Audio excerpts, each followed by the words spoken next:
Welcome to Maximizing the Real Estate Wealth. I'm Remiga Guntoye. I am a real estate entrepreneur. In our last discussion about the land banking mistake you must avoid, we did talk about a lot of them. We mentioned like 7 of them, and we stopped at the negotiation. How do you negotiate the land you want to really buy? The nature of the land, the topography of the land, how the land is, will determine how you negotiate. Many people have bought their land and they regret when they get it. Some people don't even visit the land they want to buy before they buy. People just introduce them to the land, market the land to them, and they felt that the land is okay, and they bought the land, and knowing to them that a lot of things has happened to the land without their knowledge. And when they get there, they discover that they're going to spend even more than the money they buy the land to put the land in good condition. I have an experience about this last year. I wanted to buy some parcel of land into several acres, and we stay on the road. I look at the land. It was very, very good terrain and good location. And the agent that took me to the place was telling me how much the land is worth. And I was like, this price is reasonable. So when we left that place, and it has, because of experience, I do not negotiate the price of land until I've entered into the land. So I told them we should enter that land, trek around it. It was in the bush. It was like, we can't go in now. Maybe we should come so that when we are well equipped. I just told them, personally, I am always well equipped. I have all different type of boots at the back of my car boot, and there's cutlass in my car, so we can always move through, And that day, we left because he insisted that we should not enter. So the other day I called him and I said, I have interest on this land. I want to really go and check it up. Your price is okay by me, and let's just seal this deal and forget about it. I have done my due diligence. I've searched for it. The title on it are okay. But when I call my team members and we enter the land, move around, we discover a lot of revelation. The sand packers, the tippers, have packed that land. They have packed a lot of sand on that land, and they have damaged the land.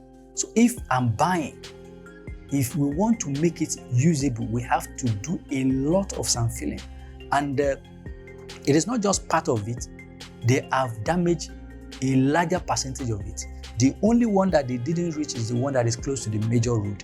And if I have paid the money, I would not have been able to get my, repayment back. And that is why you should really know what you are buying. Buying land depends on so many factors. And when you are buying, you should know what you are buying. If you are buying a place close to the river, know what you are going to spend when you want to build your house. And you should also know that when you are selling back, so many factors will be considered by the person who want to really buy from you. That will really help you to buy right and not to lose money or wait for a longer period of time before your land gets mature for sale if you want to sell it.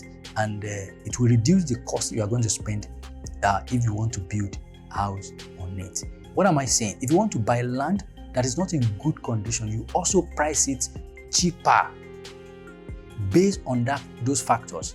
Like the place that's the tipper have packed sand from that area, and you need to sand fill. You need to calculate how many tons of sand will you require to sand fill it and put it to proper use. And you should use that idea to price your land down. You need the knowledge of buying before you really pay your money. You need to negotiate well and buy. Now, where are you buying? Are you buying from the primary market, or you are buying from the secondary market or from the tertiary market. This will really determine what you are the title that you ask for from the land and the way of dealing with each segment of these chains of real estate or land sellers.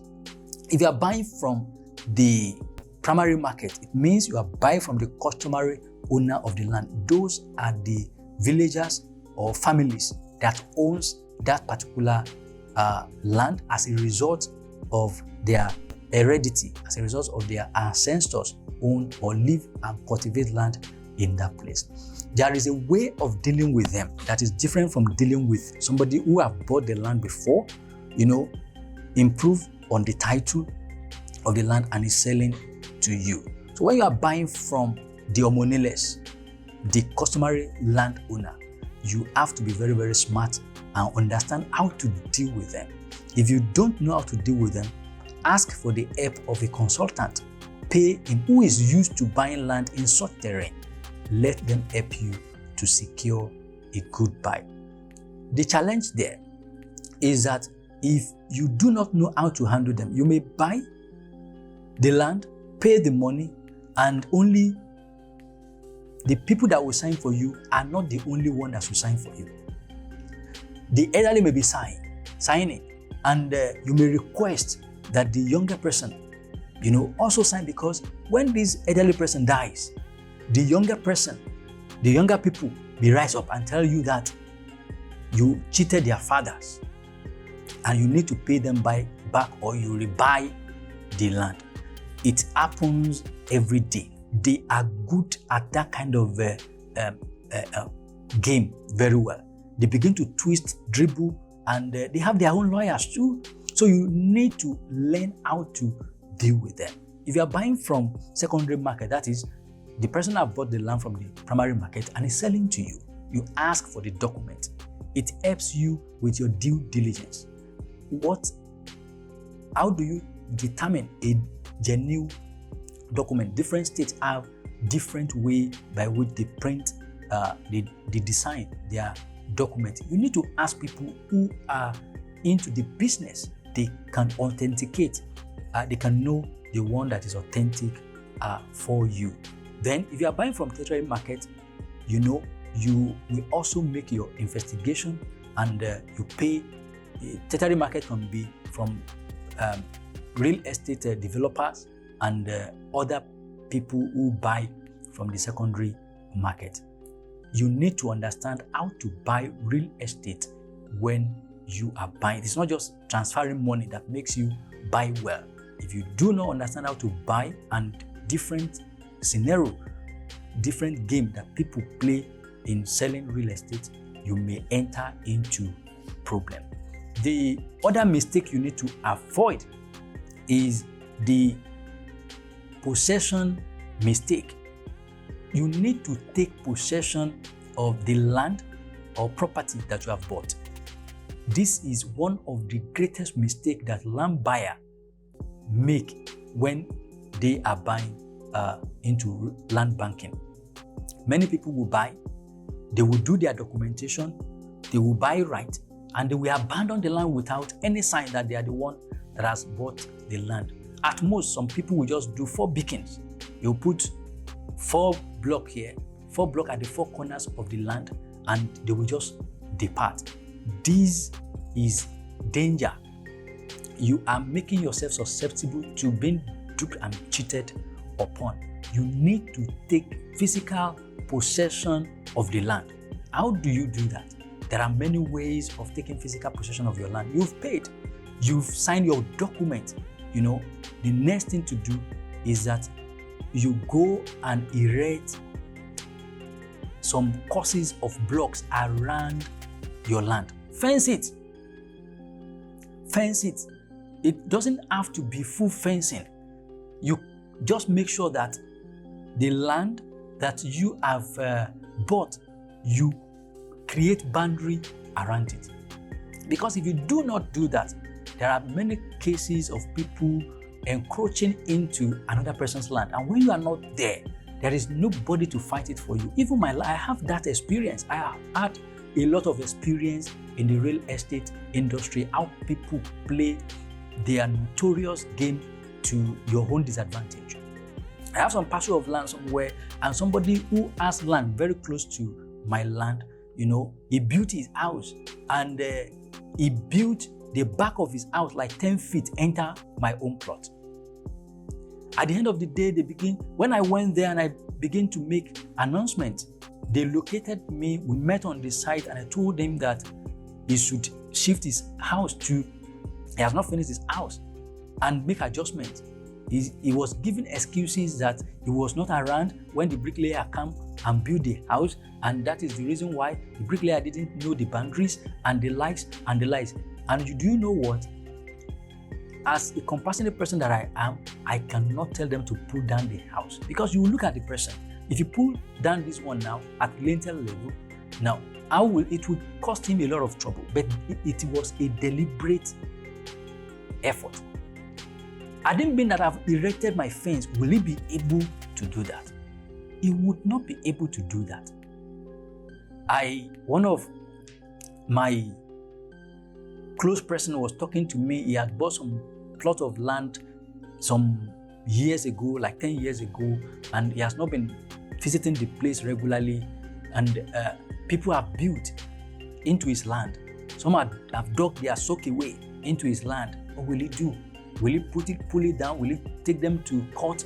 You can take many steps to, seek redress. But in as much as they have done something on your land, you will create more enemy than you even need to navigate through life. It is better to take precautions. They say prevention is better than cure. So it is better to take possession of your land immediately you make payment for that land. I have said you must, of necessity, erect some causes of fence around your land. Make it feasible so that somebody will not tell you that it was by mistake. They will enter it intentionally and they will tell you it is by mistake. Another mistake that you need to avoid is the mistake of documentation.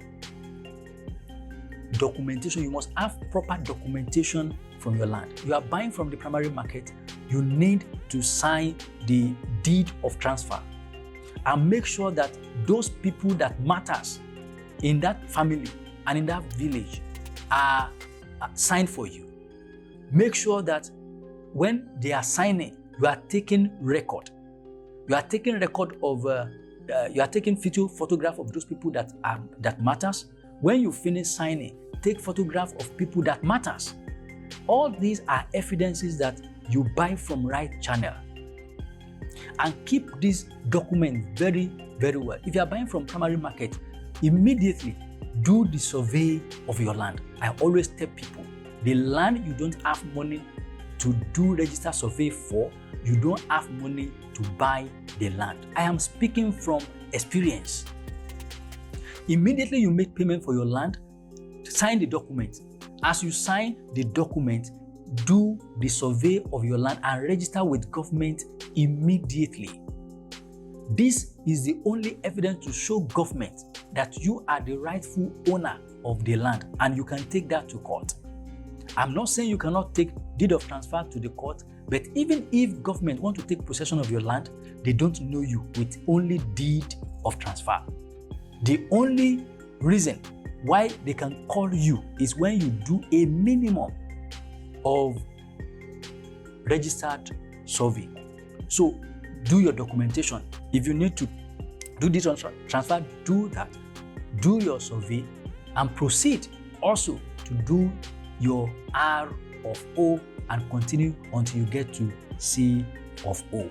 Documentation is paramount as much as taking physical possession is paramount, and you don't want to make that mistake because you are going to spend a lot of money, and you can even spend the money and you'll not be able to get all your land back. The other one is mistake you should avoid is occupation. You need to physically occupy your land. Physically. You have to, after fencing it, give somebody that access to either farm on your land, or you, depending on the size of your land and what you want to do with it, give it to people to be farming on it for you. And if it is very close to the town, you can look for mechanics. Let them be using your land for their workshops. You can look for furnitures. Let them just do their temporary tent on your land and begin to use it. As long as they are using it, there will not be anything on the land that will creep up that they will not call you to inform you about it. By so doing, you may be getting rental income from them, and you are still using them as security over your land. If it's in the bush, you can even farm on your land by yourself and engage the Hausa boys who understand how to farm very well. Build a small room for him and let him be on your land to be securing it, farming for you and the likes. But that if anything is happening on the land, he will be able to call you and inform you on the happening on your land. Now, the last one I will talk about is people around you, the community. Try to know the person that owns, those people that owns land around you. Know them, take their phone numbers, call each other regularly. When they visit, they will tell you.